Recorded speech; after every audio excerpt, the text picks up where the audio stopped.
seen who I am or what I do, please go check it out. I've got loads of videos on my channel of all sorts of things, and today we are going to be doing a little restoration project. I have just got back from Makers Central. It's the week after, and of course, whoever went to Makers Central, we all know the score. We all bought stuff. There was too many cool things, and I particularly loved the old tool shop. I think old tools are just as good as the new tools, and of course, I bought some tools. So I bought two things, and I'm going to show you them. I've got a slide-in bevel.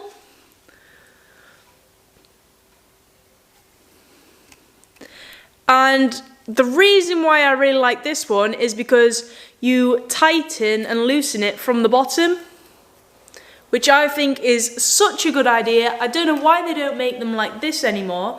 I'm sure there'll be somebody who's watching this video who's a tool wizard and will be able to tell me all about this, but I just thought that was such a neat idea, and I'm pretty sure this will clean up so good. So that's what we're going to be doing today in this video. I also bought a spoke shave.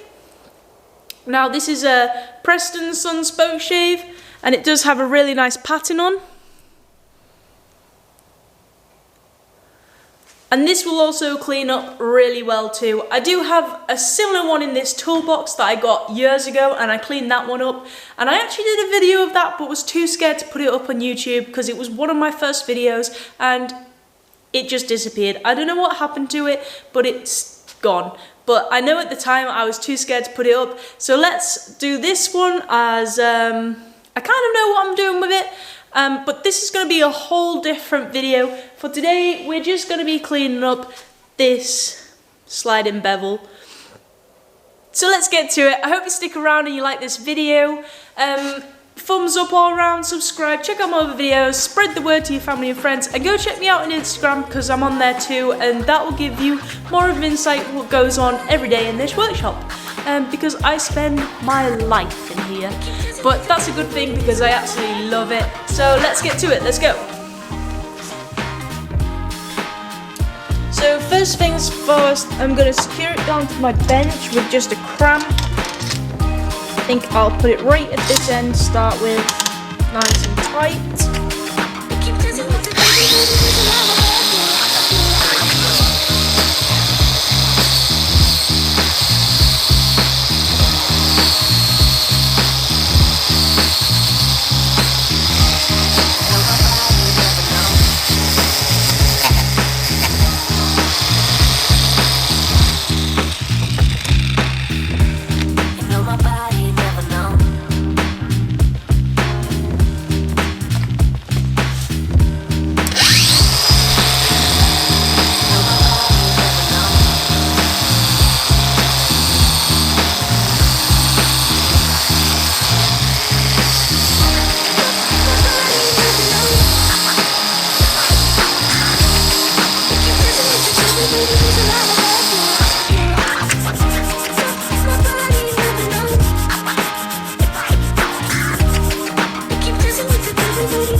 So that's the end of this short little video. As you can see, this is so much shinier than what it was when I bought it. It just goes to show that the old tools can be cleaned up and used again for years to come. There's absolutely nothing wrong with this sliding bevel, and to be honest, I prefer it to the new ones now, because I always find the little twist, which is normally up here, gets in the way of things when you're trying to work out an angle on a piece of paper or something. Well, at least this one you can like flap both sides, doesn't matter which way you need to use it. I just think it's an absolute brilliant idea, and I haven't seen it before, so I was really happy when I thought excuse me, I was really happy when I seen this and thought, yeah, I'm gonna buy this and add it to my tool collection. As you can see, it is nice and shiny now, nice and shiny for me anyways. You could definitely take this further, but for this, I'm going to stop here because I do like it looking old. Thank you for watching, and I'll see you next time. Bye everyone!